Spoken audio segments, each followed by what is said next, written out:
Sometimes I Need Help, a Marvel fanfiction written on AO3 by good_as_I_am94. The link for this fanfiction will be in the description box below, so I encourage you all to go check it out. Yeah, okay. I really have to go. I only have enough time to stop at the tower to shower in the penthouse, then I have to go pick up Peter from school, Tony said to the other person on the other end of the phone. I was just trying to tell you about my day, but I see how it is, Rhodey teased. I guess I'll see you later. Bye, honey bear. Tony rolled his eyes as he hung up the phone. He was about to head down to shower when he noticed that he wasn't alone. Someone was buried under a pile of blankets on the couch. Tony knew only certain people had access to the tower, and even though he wasn't there a lot anymore, he knew Friday would alert him if the tower had been compromised, meaning Friday thought the person belonged here. Tony walked over and pulled the blankets off the person. He breathed a sigh of relief when he saw Peter sleeping, but frowned. Peter was supposed to be at school. That left the question as to what happened. I'm not mad, Aunt May promised. You sound mad. Peter sniffed, grabbing a tissue from Aunt May's purse. He blew into his nose and threw it in the trash can she kept in her car at all times, only to sneeze 3 more times and need another one. I'm not, hun. I'm just stressed. I can't be in 2 places at once. I asked Tony and Pepper to take you to the lake house because I'm helping out as a traveling nurse and I leave tomorrow. I can't ask them to leave you at the house if you're sick, though. Morgan could get it too. Just drop me to the tower. I can fend for myself. And if I need something, the team will be on the floor right below me. Peter coughed into his sleeve. I'm gonna sleep for about a week anyway. If I do that, I'm a terrible aunt. No, you're the best aunt. Don't say that about yourself. Peter frowned. Just call me into school a few days and go on your trip. I'm capable of fending for myself, I promise. If you're at the tower, Friday will have her eyes on you in case you get worse, right? May had already made up her mind, though, and started heading towards Stark Tower. Yes, Peter sneezed again. She can order anything I need. One of us should let Tony know. He thinks he's picking you up from school, May said to the teenager. Yeah, right. Peter had his head against the cool window with his eyes closed. I'll text him. Pete.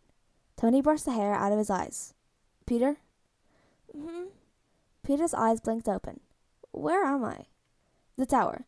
I'm curious as to why you're here, though, since I was supposed to pick you up from school in an hour. Peter sat up and sneezed into his sleeve. I'm sick. Tony winced and put his hand up against Peter's forehead. You're warm. How did you end up here, though? In a car, Peter asked. Peter. Aunt May dropped me. I told her the team would be downstairs if I needed anything, and she didn't want me getting Morgan sick. Tony nodded. That makes perfect sense. How did you avoid Friday contacting me? Peter shrugged. I didn't. I completely forgot to text you, too. Tony nodded. I'll have to check her programming. I'm always finding new protocols for you, bud. Peter sighed. Sorry. Nope, no apologies. Let me go call Pepper and tell her you're going to be here until I'm convinced you're healthy. We're going to need to do a divide and conquer, because I'm not going to leave you alone when you're sick. You hate being alone, and you hate it even more when you aren't healthy. Yeah, he's fine, I think. Probably a cold or a sinus infection, but either way, I don't want to leave him alone. The team being a whole floor below doesn't bring me that much comfort. He'd still be alone a lot. Tony put the tea kettle on the stove to warm up. Of course you should stay. Pepper agreed readily. I have some meetings next week, but I'll switch them to Zoom so I can work from home. Thanks, honey. Tony entered the call. Tony, Peter called out. You think since you're here anyway, you could maybe make me some soup? Already on it. Tony was pulling out the pan and getting some ingredients from an easy homemade chicken noodle soup. He quickly got out some extra ingredients. If the team smelled the food, they'd come knocking. It smells like the ghost is making something delicious, Bucky commented. The tower isn't haunted. Stop trying to convince me of that. It's not going to work. Sam scowled. You really don't smell that? Bucky frowned. Sam paused and took a deep breath in. Okay, it does sort of smell like heaven. Tony and Pepper have to be here, Steve commented. Correction. Tony and Peter, Friday supplied. Are we invited for dinner? Bucky asked hopefully.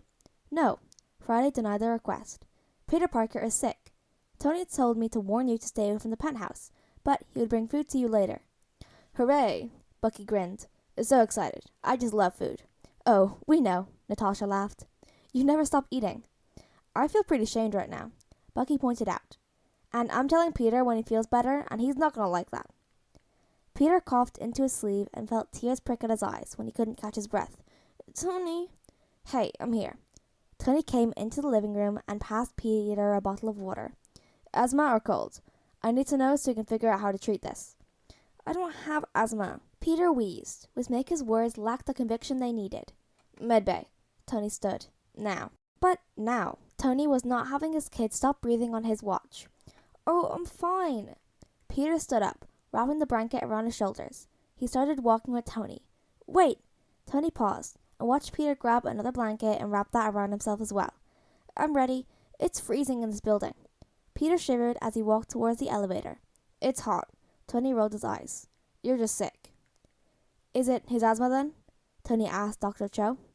No, but yes. I believe it's his asthma re-induced by sickness. I'm gonna get him a refill for his inhaler so he can have that even though his breathing treatment he's doing should help. Anything I can do to help him? You're doing it, Tony. You're such a good dad. Just keep being you. He'll be back to healthy in no time. How do you know? The team brought me some soup and bread.